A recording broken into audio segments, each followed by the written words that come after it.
അപ്പോൾ ഞാനിവിടെ തയ്യാറാക്കാൻ പോകുന്നത് പോപ്കോൺ വെച്ചിട്ടൊരു മസാലയാണ് കേട്ടോ. പോപ്കോൺ മസാല. അപ്പോൾ അതിനായിട്ട് ഞാനിവിടെ ഒരു ടേബിൾ സ്പൂൺ എണ്ണ ഒഴിച്ചിട്ടുണ്ട്.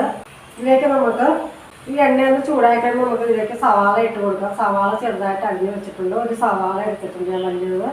ഇത് അതിനകത്തേക്ക് ചേർത്ത് കൊടുക്കാം. അപ്പോൾ നമുക്കിതിലേക്ക് സവാള ഇട്ട് കൊടുക്കാം.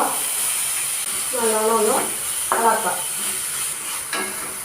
അപ്പോൾ നമ്മുടെ സവാളയുടെ നല്ലോണം ഒന്ന് മൂത്ത് വന്നിട്ടുണ്ട്. ഇനി നമുക്കിതിലേക്ക് ഒരു തക്കാളി അരിഞ്ഞത് ഇട്ട് കൊടുക്കാം.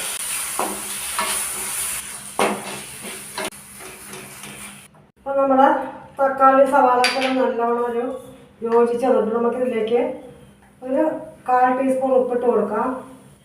1/4 ടീസ്പൂൺ മുളക് പൊടി, ഒരു പിഞ്ച് മഞ്ഞൾപ്പൊടി, ഒരു 1/4 ടീസ്പൂൺ മീറ്റ് മസാല. ഇതെല്ലാം കൂടി നമുക്ക് നല്ലോണം യോജിപ്പിക്കാം. ഇതിൻ്റെ പച്ചമുളകൊക്കെ ഒന്ന് മാറിയിട്ട് നമുക്ക് യോജിച്ചെടുത്ത് വരാം കേട്ടോ. അപ്പം നമ്മുടെ മസാലയുടെ റെഡി ആയിട്ടുണ്ട്. നമുക്കിനി പോപ്കോൺ ഇട്ട് കൊടുക്കാം. അപ്പോൾ നമ്മുടെ പോപ്കോൺ മസാലയുടെ റെഡി ആയിട്ടുണ്ട്. അപ്പോൾ നിങ്ങളെല്ലാവരും ഇതുപോലെ ഒന്ന് ട്രൈ ചെയ്ത് നോക്കണം.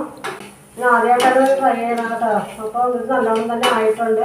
അപ്പോൾ നമ്മളുടെ പോപ്കോൺ മസാലയുടെ റെഡി ആയിട്ടുണ്ട്. അപ്പോൾ നിങ്ങൾ ഇതുപോലെയൊക്കെ ചെയ്ത് നോക്കണം. ഒരുപാടില്ല, ഒരു മീഡിയം സൈസ് സവാള അരിഞ്ഞ് അത് മൂത്ത് കഴിയുമ്പോൾ ഒരു തക്കാളി കൂടെ അരിഞ്ഞിട്ട് ഉപ്പ് ഇച്ചിരി മസാലക്കൂട്ടെല്ലാം ചേർത്ത് റെഡിയാക്കിയതാണ്. നല്ല ടേസ്റ്റ് ഉണ്ട്. ഇതുപോലെ നിങ്ങളൊക്കെ ചെയ്ത് നോക്കുക. അപ്പോൾ കമൻറ്റ് ബോക്സിൽ അതിൻ്റെ അഭിപ്രായം പറയുക, സബ്സ്ക്രൈബ് ചെയ്യുക. അപ്പോൾ ഓക്കെ, ബൈ ബൈ. അടുത്ത വീഡിയോ ആയിട്ട് നമുക്ക് വീണ്ടും കാണാം. Bye bye.